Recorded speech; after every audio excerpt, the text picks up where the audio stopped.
인생론 시리즈 33번째로 주제가 비판입니다.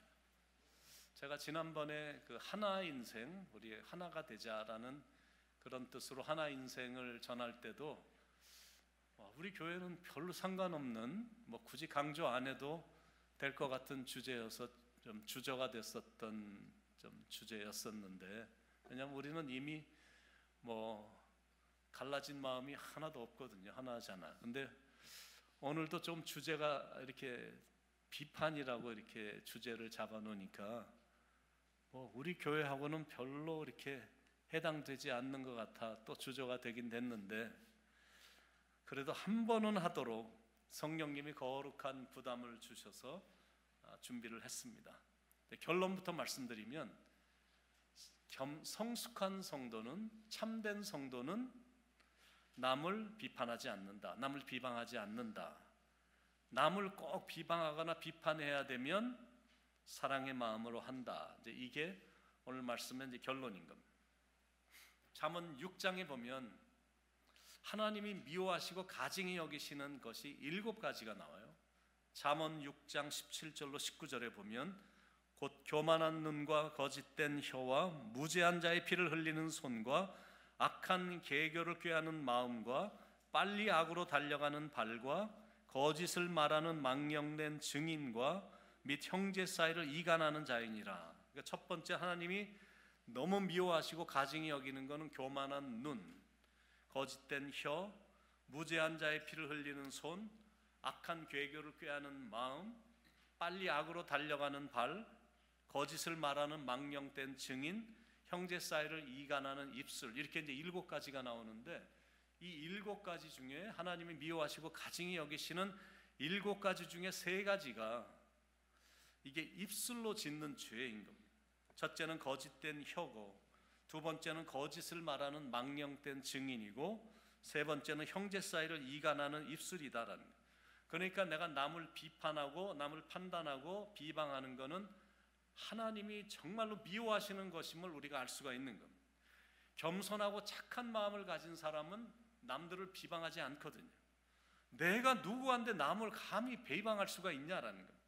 나도 부족한데 어떻게 남을 판단하고 비판을 할 수가 있겠느냐라는 거예요. 그런데 이제 사람이 거만하고 이 막대 먹은 사람들은 남을 쉽게 비방하거든. 비판하고 판단하는 것을 즐기고 굉장히 잘합니다. 왜냐하면 자기는 항상 최고라고 생각하기 때문이야. 그러니까 이런 사람들을 하는 행동이나 말투를 보면 참 어떨 때는 무섭기까지 합니다. 어떻게 앉았다 하면 다른 사람을 비판하고, 어떻게 사람을 보거나 어디를 보기만 하면 흠만 잡으려고 할까, 이런 생각이 들거든요. 사람이 이렇게 염려를 하면 안 좋은 게 뭐냐면 자신을 서서히 이렇게 죽이거든요. 심령의 근심은 뼈를 마르게 하느니라. 나를 마르게 하고 그러다가 계속 막 말라가고 이러다가 자기가 서서히 죽거든. 서서히 염려는 사람을 죽입니다. 그런데 이제 비판을 하면 안 좋은 게 다른 사람을 서서히 죽입니다. 한국이 한때는 고문의 나라로 알려졌었습니다. 독립운동가였던 김좌진 장군의 아들 김두한, 야인시대 여러분들이 드라마를 통해서도 보셨고, 무풍지대, 우리는 또 책을 통해서도 이렇게 접하고 그랬는데, 거기에 이제 나오는 김두한, 자유당 시절에 최고의 주목으로 알려졌던, 그래서 사무라이 30여 명과 김두한 한 명하고 싸워서 30여 명을 무찔렀다고 말할 정도로 아주 전설적인 인물인데, 근데 그렇게 강한 사람도 중앙정보부에 끌려가서 나와서 금방 쓰러져 죽었거든요. 그러니까 아무리 강한 사람이라 할지라도 고문을 견뎌낼 사람은 이 세상에 한 명도 없습니다. 그런데 이제 그런 식으로는 고문을 안 한다 할지라도 다른 사람을 고문하려고 하는 마음이 은근히 사람들 마음속에 이렇게 자리 잡고 있는데, 그 마음이 이제 입술을 통해서 나오는 거예요. 입술이 계속 간질간질한 겁니다. 그게 비판이고, 그게 비난이고, 그게 비방입니다. 입술로 사람을 고문하는 겁니다. 비방이란 뜻이 뭐냐면 나쁘게 말하다, 악평하다, 험담하다라는 뜻입니다. 판단이란 거는 내가 다른 사람 위에 올라가서 이랬다 저랬다 하면서 나쁘게 평가하는 거.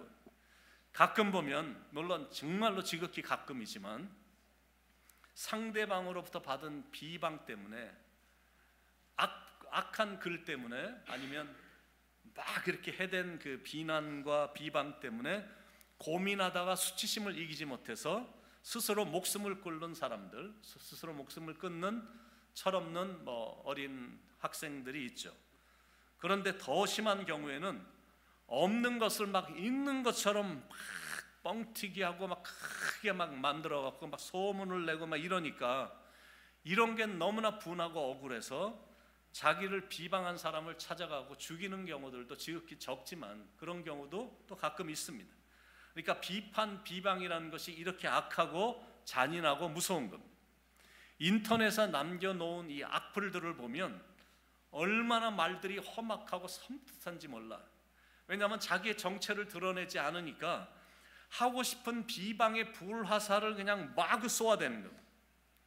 근데 정치인들도 보면 특히 최근에 우리는 정치를 여러분들이 이제 많이 내가 원치 않든 원하든 자꾸 이제 보게 되니, 우리 조국도 그렇고 미국도 그렇고 이런 것들이 이제 하도 많다 보니까 정치인들을 보면, 믿고 정치인들을 뽑았는데 자기가 하고 싶은 정책을 말하기보다는 이 사람들이 하는 거는 노다지 다른 정치인들이 하는 정책만 비판하고 비방만 하고 있는 것. 1년이 막 다 흘러도 그것만 하다가 끝나는 거예요. 근데 그랬던 사람들이 서로가 필요하다고 느껴지면 아무 일도 없었다는 듯이 막 껴안고 가까운 친구인 것처럼 난리를 피거든요. 그래서 사람들이 정치를 말할 때 정치라고 말하지 않고 It's dirty politics, 이건 더러운 정치다라고 사람들이 말을 하는 이유가 바로 거기 있는 거예요. 근데 만약 교회 안에서도 툭하면 비판하고 비방하고 모이면 수근수근대고 막 중상모략하고 그룹핑을 하고 아니면 갱업해갖고 어떤 사람을 막 비난하고 막 이러는 그룹이 있다면 They are dirty 그룹입니다. 더러운 그룹인 겁니다. 모여서 다른 사람들을 비방하는 사람들은 굉장히 재미있어 하죠. 그만큼 상대방을 막 말로 상처 주는 거는 재미있고 즐거운 겁니다. 하고 싶은 말을 내가 다 할 수 있고 실제로 있지도 않은 일까지도 막 지어서 막 하니까 대화가 끊어지질 않아. 무궁무진한 거야. 그런데 이제 문제가 뭐냐면, 졸지에 비방을 당하는 사람들은 억울해서 죽고 싶은 겁니다. 왜 남을 비방하면 안 되는, 왜 남을 비판하면 안 되는가? 제가 지금 말씀드린 것처럼 비방을 당하면 막 죽고 싶은 마음이 들 정도로 괴롭기 때문이에요. 우리가 사랑하며 살아도 인생이 정말 짧은데 쓸데없는 말로 귀한 영혼들의 마음을 그렇게 아프게 할 필요는 없지 않냐라는 것. 그게 첫 번째 비방을 하지 말아야 되는 이유. 상대방이 너무 괴로워서 막 죽고 싶은 마음이 드니까 그런 거 하지 말라는 것. 두 번째 비판을 하지 말아야 되는 이유는 우리 모두는 다 형제며 자매이기 때문이에요. 우리가 예수 그리스도를 구주로 영접한 후에, 믿기 시작한 후부터 우리 모두는 주 안에서 한 피바다 한 몸 이룬 형제고 자매들이 됐거든요. 그래서 비방이나 비판하면 안 된다라는 거예요. 가족끼리 서로 사랑하지 못하고 서로를 향해서 노다지 비방하고 비난하고 있으면 가장 가슴이 아파하는 사람이 누구냐면 부모님이거든. 자녀들이, 형제 자매들이 만났다 하면 다투고 비방하고 손가락질하고 막 이러면 그걸 바라보는 부모님의 마음은 너무나 아픈 것처럼, 믿음으로 형제 자매가 된 성도들이 사랑하지 못하고 서로를 향해 비방을 하면 하늘에 계신 아버지께서 가장 슬퍼하신다라는 거예요. 그래서 이제 비방을 하면 안 된다라는 거예요. 그리고 세 번째 비방을 하지 말아야 되는 거는, 상황도 정확하게 잘 모르지만 실은 그 사람에 대해서 정확히 모르기 때문에 비방하면 안 된다는 거예요. 남을 비방하기를 좋아하는 사람들의 공통점이 있는데, 그게 뭐냐면 다른 사람들의 일에 유난히 관심이 많다는 겁니다. 첫째는 시간이 많아. 둘째는 시간이 많다 보니까 다른 사람들에 대해서 유난히 관심이 많아. 그러니까 말할 게 많은 겁니다. 그러다가 이제 그 사람의 약점이나 흠이라도 발견하게 되면 그 비방거리를 놓칠 수가 없는 겁니다. 그런데 이제 괴로운 게 뭐냐면, 그런 비방의 소리를 들으면 더 크게 확대를 시키는 거예요. 이런 걸 들었는데 이제 내가 이제 비방거리를 만들어서 전할 때는 막 커져. 막 커트려 갖고 이 사실을 막 다른 사람들에게 알리고 싶어서 혀가 가만히 있질 못하는 거예요. 그런데 문제는 대체적으로 보면 그 사람에 대해서 잘 알기 때문에 비방하고 비판하는 게 아니다라는 겁니다. 그냥 사람들로부터 약간 들은 것만 가지고 자신의 인격이 다듬어지지 않았기 때문에 혼자 상상의 날개를 편 후에 남들에게 신이 나서 퍼뜨리는 겁니다. 바로 그게 비방이 갖고 있는 해악이다라는 겁니다. 고문하는 사람들도 자기가 고문을 가하는 그 사람에 대해서 잘 몰라요. 자기보다 높은 그 사람이 명령이 떨어졌으니까 고문해, 이렇게 명령을 했으니까 잘 알진 못하지만 그냥 하는 거거든. 똑같습니다. 그 가정이나 그 사람이나 그 사람의 상황에 대해서 잘 모르면서 같이 팀이 돼서 비방하는 거거든. 그러니까 비방이나 비판은 신앙생활에 있어서 대단히 안 좋은 겁니다. 제가 일리노이스에서 처음으로 이제 신학교를 다녔을 텐데, 뭐 초년생이죠.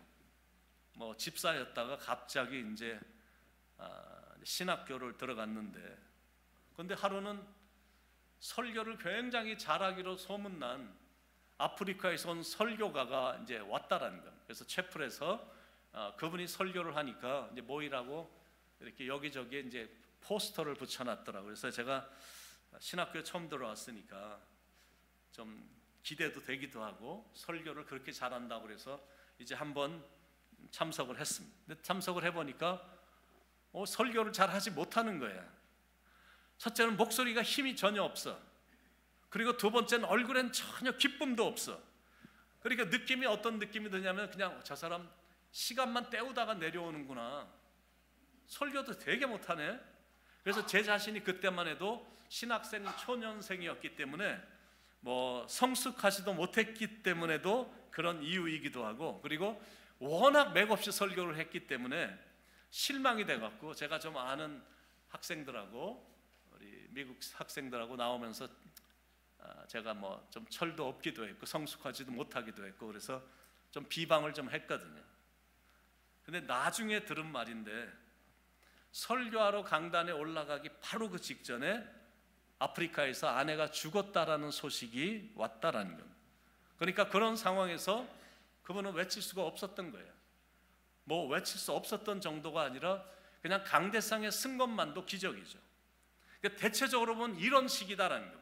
상황도 잘 파악하지 않은 채 한쪽 사람의 말만 듣거나 자기가 보고 그냥 느낌만 딱 그런 가진 거 가지고 자신이 혼자 결론을 내린 후에 비난할 때가 참 많다라는 거예요. 한국에 있었던 오래전에 한 기차 안에서 있었던 일입니다. 한 아버지가 어린 아이들을 데리고 기차를 탔는데 아이들이 기차를 타니까 너무 신이 나갖고 소리를 지르고 뛰어다니면서 기차 안에서 막 난동을 피우는 겁니다. 그러니까 그 안에 기차 안에 있던 사람들이 참다 못해서 소리를 버럭 지른 겁니다. 아니 여기는 공공장소인데 아버지가 아이들을 좀 조용히 시켜야 되는 거 아닌가? 막 소리를 친 겁니다. 그리고 아이들은 엄마가 봐야지 왜 아버지가 아이들을 보고 그래? 엄마는 대체 어디 간 거야? 막 여기저기서 막 사람들이 불평 소리가 굉장히 대단했습니다. 그러자 아버지가 죄송합니다. 피곤하신 여러분들에게 소란을 끼쳐드려서 제 아내가 어제 죽었습니다. 제 아내를 화물칸에 싣고 지금 고향으로 묻으러 가는 중입니다. 이건 남의 속사정도 잘 모르면서 남을 쉽게 비판하지 말라라는 것. 지금 사랑하는 아내가 죽었거든. 그렇다고 일일이 거기 있는 사람들 찾아다니면서 설명할 수 있는 상황도 아니고 자기가 그런 기분도 나지 않는 거예요. 이런 공공장소에서 하면 안 되지만, 그러나 나는 지금 기분이 그런 심정이 아니니까 이런 일들이 있을 수 있다라는 거예요. 그러니까 남을 비판하기에 앞서서 무슨 일이 있어서 그랬나 보다 이렇게 생각하고 넘어가는 거예요. 내가 모르는 뭔가 있어서 뭐 그렇겠지 뭐 생각하고 그냥 넘어가라라는 거죠. 그리고 네 번째는 그 사람을 위해서도 예수님이 십자가에 달려 돌아가셨기 때문입니다. 우리가 비난하고 우리가 때때로 아무렇지 않게 비난하고 뭐 판단하고 하는 그 사람을 위해서도 예수님은 십자가에서 자신의 몸을 들이셨다라는 거예요. 하나님은 우리가 비방하는 그 사람을 위해서도 귀한 독생자를 보내주셨고 십자가에서 죽이셨다라는 거예요. 하나님이 그렇게 귀하게 생각하는 영혼들인데 우리가 그렇게 한착해 여기면 되냐라는 거죠. 그리고 다섯 번째는 비판은 오직 만왕의 왕이신 하나님만 하실 수 있기 때문에 그렇다라는 거예요. 그런데 내가 재판관이 돼갖고 이렇다 저렇다 판단을 하면 그건 하나님의 주권을 뺏는 행위다라는 거예요. 그래서 남을 비판하는 건 금물입니다. 그리고 여섯 번째는 비판은 마귀의 일이기 때문이야. 마귀라는 그 이름의 뜻이 뭐냐면 참소자, 비방자, 그게 devil, 마귀란 뜻이거든. 그러니까 내가 남을 이유 없이 비난하고 버릇처럼 비방을 하는 거는 마귀의 영이 그 사람 안으로 들어온 거야. 그래서 내가 비난하고 계속 버릇처럼 막 비방을 하면 마귀의 뜻을 이루어주는 것이다라는 거예요. 내가 형제를 이유도 없이 비방한다, 그거는 마귀 수준이야. 어떤 사람이 나를 비방해서 보란듯이 그거 똑같이 가서 막 비방해준다, 그러면 그냥 평범한 사람의 수준이야. 그런데 내가 비방을 들었는데도 내가 그 사람을 비방하지 않는 거는 내가 성숙한 성도의 수준이거든. 그런데 비방을 들었는데 오히려 기도하고 나서 그 사람을 축복을 해주는 거는, 이거는 거의 예수님 수준이거든. 여러분은 어떤 수준의 사람이 되길 원하십니까? 하나님의 영을 가진 사람들은 비방을 받으면 보란듯이 막 팔 걷어붙이고 어때 누가 센가 볼까 하면서 이러면서 비방으로 갚지 않는 그냥 성숙한 수준의 사람이 되어야 된다는 거예요. 그리고 우리가 더 기도하고 그래서 더 깊이 들어가서 비방을 아주 축복으로 갚아주는, 그분이 아직은 이런 상황이니까 비방하는 수준이겠지만 하나님 그분을 축복해 주셔서 앞으로는 오히려 그 사람이 피스메이커가 되게 해달라, 뭐 이렇게 축복으로 갚는 예수의 분량까지 성장해야 됨을 우리에게 이제 교훈으로 주는 겁니다. 일곱 번째, 비방하고 비난하면 안 되는 이유는 남을 비판하면 나중에 자기도 비판을 받게 되기 때문입니다. 마태복음 7장 1절 2절에 비판을 받지 아니하려거든 비판하지 말라. 너희가 비판하는 그 비판으로 너희가 비판을 받을 것이요 너희가 헤아리는 그 헤아림으로 너희가 헤아림을 받을 것이니라. 이거는 예수님이 직접 하신 말씀이에요. 비판하지 말라. 왜 남을 비판하지 말라고 말씀하시냐면 자기가 하는 비판으로 자기도 나중에 비판을 받을 것이기 때문이다라고 지금 말씀해 주신 거예요. 비판을 즐기는 사람들은 결국 자기들도 비판을 받게 됩니다. 그러다가 나중에는 사람들로부터 따돌림을 받게 됩니다. 여러분, 누가 앉았다면 모든 걸 부정적으로만 보고 그냥 비판만 하는 사람을 계속 좋아하겠느냐라는 거예요. 그러니까 남을 판단하고 비판하고 비방하던 그 판단이 결국에는 자기에게 화살이 돼서 되돌아오므로 자기의 삶은 굉장히 외로워지는 겁니다. 그런 결과를 결국엔 초래할 것이 분명하기 때문에 남을 비판하지 말라고 예수님이 말씀하신 거예요. 그런데 그걸 잘 알면서도 잘 안 되는 게 이게 또 비판입니다. 그리고 보면 사람은 참 안 변한다는 생각입니다. 살아가면서 깨닫게 되는 것이 사람은 진짜 잘 안 변하는 것 같다라는 이 생각을 갖게 되는 거예요. 세월이 흘러갔고 어떤 사람을 딱 보니까 아는 사람인데 세월이 흐르다 보니까 나이가 좀 들었어. 그래서 옷도 이렇게 괜찮은 오바를 딱 입고 있고 얼굴 생김새를 보니까 중후한 모습이 들어서 야, 많이 변했나 보다 가갖고 이제 대화를 해보면 말투를 들어보고 행동을 이렇게 보면 결론은 뭐냐면 야, 사람은 진짜 안 변하는구나. 얼굴은 약간 좀 변한 것 같은데 말투나 행동이나 참 변함이 없네, 이런 느낌이 있잖아요. 그런데 보면 신앙도 마찬가지입니다. 잠시는 막 뜨거워진 것 같아서 변했다는 생각이 들었는데 조금 지나고 보니까 뭐 옛날하고 거의 비슷해. 왜 그런 결과가 나오는 이유가 뭐냐면 그건 돈에 붙잡혀 살기 때문이고 세상 염려가 너무 많기 때문이고 평상시에 비판을 많이 하기 때문에 그런 겁니다. 비판하고 판단하고 툭하면 정죄하는 태도를 보이는 거예요. 그런데 참 안타까운 거지만 실은 저도 그런 면이 있습니다. 왜냐하면 저도 직업이 직업인 만큼 비판에 있어서는 베테랑이에요. 이게 보통 베테랑이 아니야. 제가 이렇게 뭘 이렇게 보면 보통 사람들을 잘 안 보이는 것들을, 저는 문제덩어리들을 굉장히 잘 보는 은사가 있는 것 같아요. 대기업의 총수들이 어디를 가면 이렇게 일반인들은 안 보여. 뭐 조금 앞선다는 사람들이 한두 개 이렇게 보이는데, 대기업의 총수들은 이렇게 어디를 딱 가면 몇십 개가 순간적으로 눈에 이렇게 쫙 들어오거든. 아, 여기서 이걸 하면 돈이 되겠다. 저기다 나무를 심으면 그 나무에서 돈이 나오는, 이런 게 이제 막 몇십 개가 보인다라는 듯이, 제가 이제 목사가 되다 보니까 저도 이제 문제를 한번 찾아보시죠 그러면 금방 몇십 개 찾는 그런 사람이거든요. 뭐 예를 들어서 문제라기보다도 주보를 이제 다 작성해서 이제 보내서 만들라고 보내면 이제 프루프 리딩 하라고 나중에 이제 저한테 이제 오죠. 그러면 제가 사역자들한테도 다 보내거든요. 한번 오자나 틀린 게 있으면, 좀 잘못된 거 있으면 찾아보라 그러면 한 명도 답변하는 사람이 없거든요.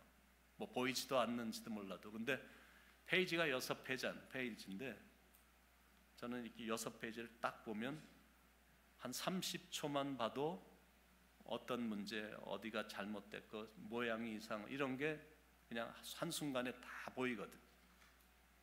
그러니까 뭐 틀린 거 찾아내라, 뭐 잘못된 거 한번 찾아내라, 문제 있는 거 찾아내라 그러면 저도 비판하려고 마음 먹으면 즉석에서 수도 없이 많이 찾을 수 있거든. 왜냐하면 보통 사람들은 성경 읽으면 이렇게 성경 읽지만 우리 같은 사람은 성경도 한 구절 한 구절 막 그냥 쪼개는 사람이잖아요.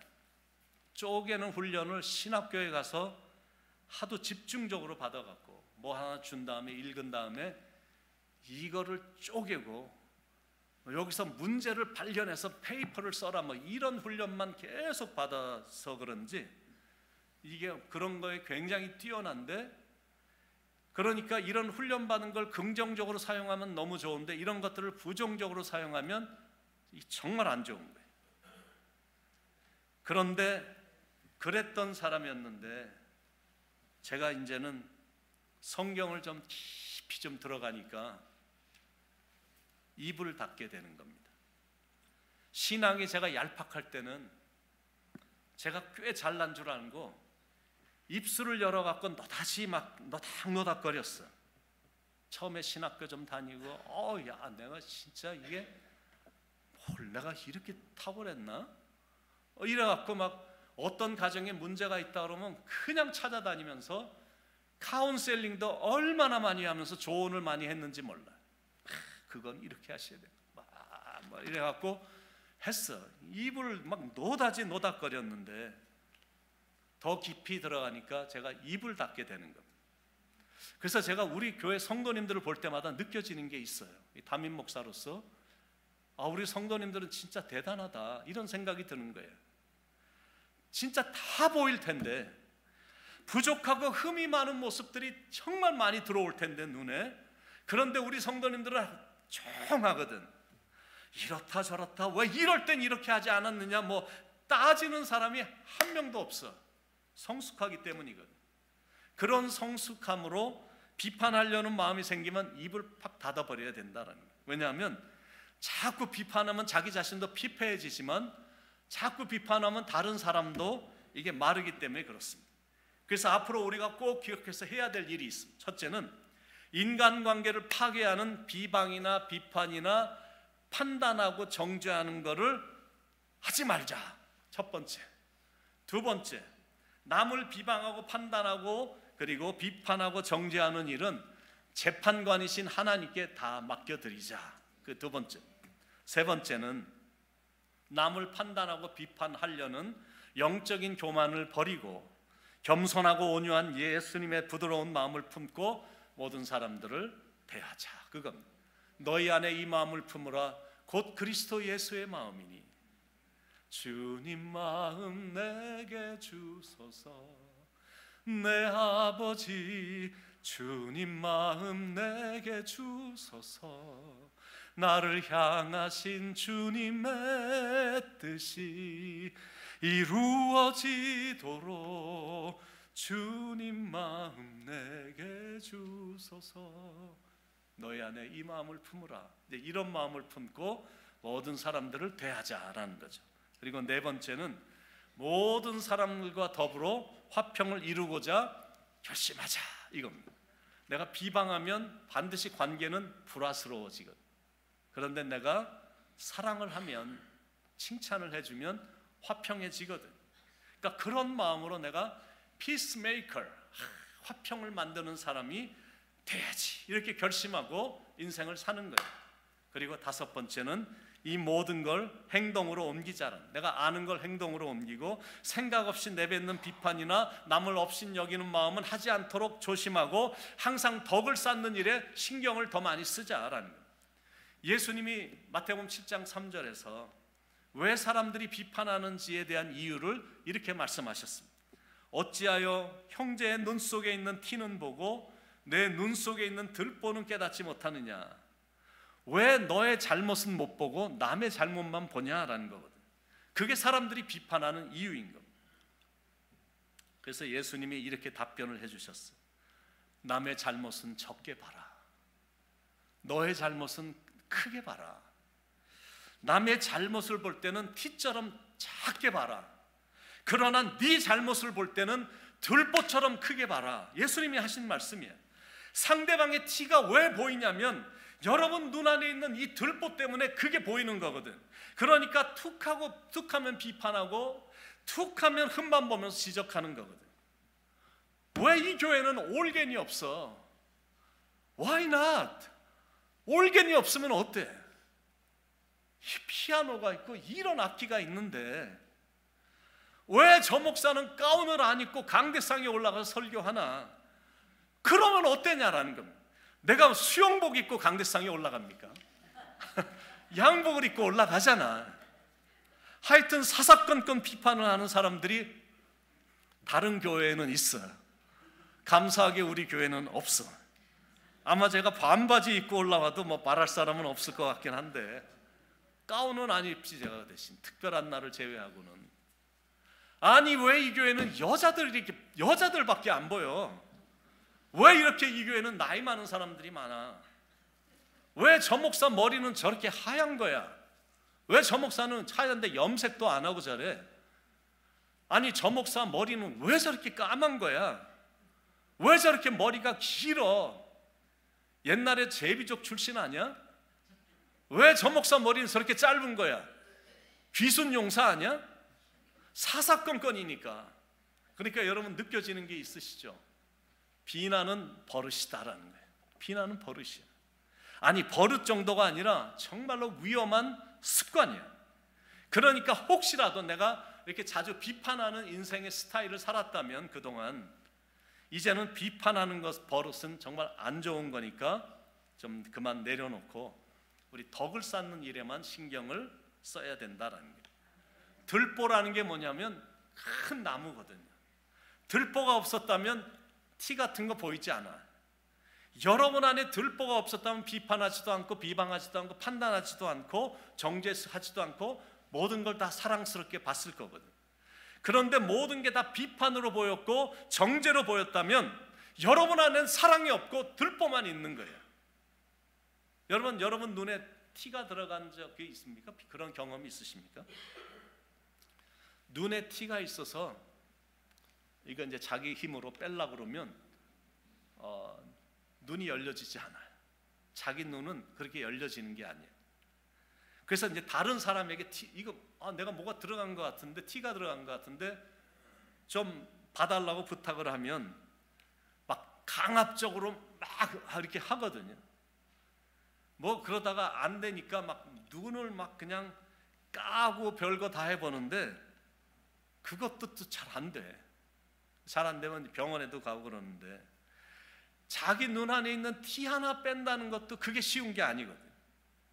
그러니까 무슨 말이냐면 티 하나 있는 거 자기 힘으로도 안 되고 다른 사람이 해줘도 이게 또 잘 안 돼. 한 사람의 버릇이 고쳐진다는 게 그게 쉽지가 않다라는 거예요. 상대방의 허물이나 상대방의 이 버릇, 잘못된 버릇을 고칠 수 있는 방법은 먼저 여러분 자신을 고치는 거예요. 다른 말로 말하면 여러분 안에 있는 들보를 먼저 빼는 겁니다. 그래, 나였어. 이 모든 문제는 나 때문에 일어난 거야. 그래서 참 힘든 거지만 내가 들보를 뺐어. 막 이런 모습을 보이면 상대방이 그 모습을 보고 감동이 돼갖고 눈에서 눈물이 흘러나오면서 눈에서 티가 저절로 싹 빠져나가는 거거든. 그래서 절대 다른 사람의 눈에 있는 티를 빼려고 하면 안 된다라는 거예요. 먼저 자기 자신에 있는 들보를 빼는 거예요. 그러면 하나님께서 다른 사람의 눈에 있는 티까지 다 빼주시는 거거든요. 여러분들은 별로 해당이 안 되겠지만 그래도 사람이란 언제든지 그럴 수 있는 가능성이 있으니까 비판의 눈 대신에 사랑의 눈을 소유하시길 바랍니다. 정죄하는 마음 대신에 내가 이해하는 마음, 용서하는 마음을 소유하길 바랍니다. 우리가 거룩한 것을 수도 없이 많이 받은 사람들이잖아요. 정말 주님으로부터 소중하고 그리고 순결하고 거룩한 것을 많이 받은 사람이 그런 하찮은 거에 비판이나 하고 앉아 있으면 오늘 본문 6절에 나오는 돼지처럼 추접한 삶이 되거든. 거룩한 것을 개에게 주지 말며 너의 진주를 돼지 앞에 던지지 말라. 그들이 그것을 발로 밟고 돌이켜 너희를 찢어 상하게 할까 염려하라. 그러니까 우리는 그냥 사랑만 하면 되는 거예요. 물론 살다 보면 어떨 때는 정말 비판을 해야 될 때가 있죠. 왜냐하면 형제가 너무 잘못된 길로 가니까 형제를 깨우치고 살리기 위해 비판을 하고 싶을 때가 분명히 있어요. 그럴 땐 무슨 정신, 어떤 마음으로 해야 되는가? 사랑의 마음과 긍휼의 정신으로 해야 돼. 예수님이 그러셨거든. 예수님이 이 사복음서에 보면 예수님이 환자들을 치료한 그 내용이 3분의 1이나 나오거든. 예수님이 이 땅에 계실 때 가르치시고 설교하시고 치유하시고, 그러니까 가르치신 게 3분의 1이야. 설교하신 내용이 3분의 1이야. 그리고 3분의 1은 치유하시고 조금 시간 있으면 귀신 쫓고 이런 일을 하셨거든. 그런데 예수님이 치료하실 때 귀신을 쫓기 바로 전에 꼭 나오는 말이 있어요. 그 말이 감동이 되는 거예요. 그냥 가다가 저기 아픈 사람이 있네, 일로 와봐 내가 낫게, 이게 아니야. 꼭 그 치료하기 전에 나오는 말이 있는데 그게 뭐냐면 불쌍히 여기사. He had a compassionate heart. He had a compassion. 불쌍히 여기사 치유해 주셨다라는 거예요. 바로 이거거든요. 영혼을 불쌍히 여기고 영혼을 사랑하는 그 마음, 그 마음을 갖고 비판을 하더라도 해야 된다라는 거예요. 사도 바울도 로마서에 보면 유대인들을 그냥 보통 비난하는 게 아니라 아주 힐난하게 비난을 하는 거예요. 비판을 하는 거예요. 로마서 1장, 2장에 가면 막 갈수록 이 수위가 높아지는 거예요.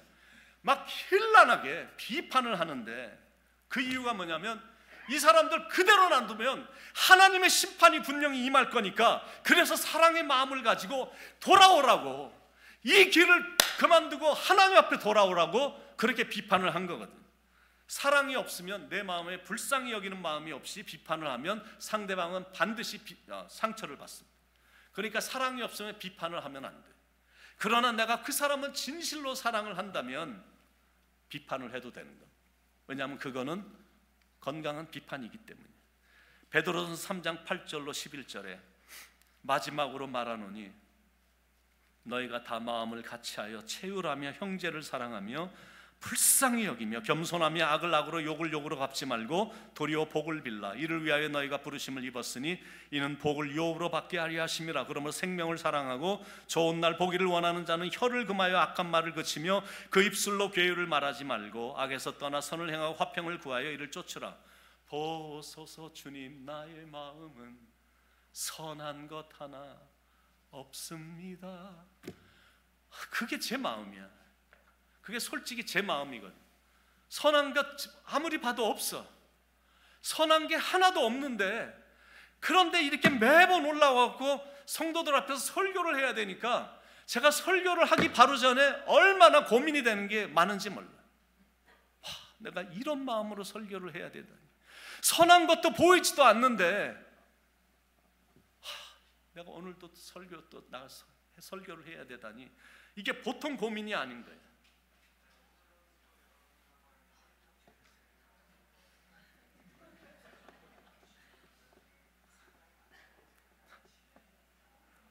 그 G코드 좀 한번 눌러주시죠.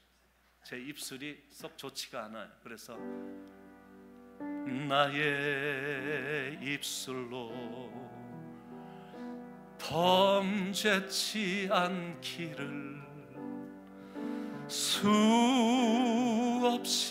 기도해도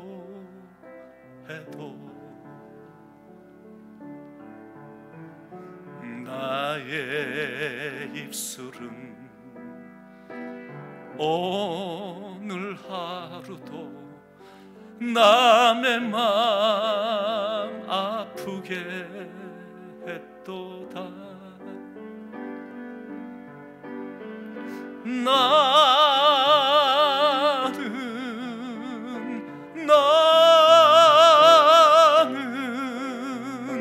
어쩔 수 없는 사람, 주여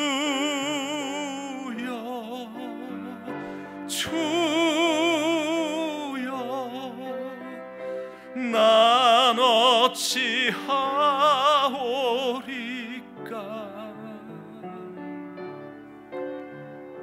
주여 나의 입술을 온전히 다스리소서. 그래서 제가 기도하는 거예요. 설교하기 전에 유난히 많이 기도하고, 하나님 제가 이렇게 좋지 않은 마음인데 또 설교해야 돼요. 기도합니다. 내 자신을 주님께 드리며 하나님의 은혜를 간구하며 기도하고 나서 그래도 힘겹게 나와서 하는 거예요. 그냥 내 삶을 주님 앞에 다 드린다고 여기면서 다 드리는 거예요. 그러나 내 모든 것 주께 드립니다. 사랑으로 안으시고 날 새롭게 하소서. 주님 마음 내게 주소서. 내 아버지 주님 마음 내게 주소서. 나를 향하신 주님의 뜻이 이루어지도록 주님 마음 내게 주소서. 우리 한번 그런 심정으로 간구하는 마음, 주님 그 마음 저에게 주셔서 모든 사람들 대할 때 주님이 우리를 대하듯 그렇게 대하게 해달라고. 비판, 비방, 비난 이런 것들은 절대 하지 않고 사랑으로 대하겠습니다 라는 그런 심정으로 우리 살기를 다짐하면서 우리 다 일어나셔서 우리 이 찬양 부르겠습니다.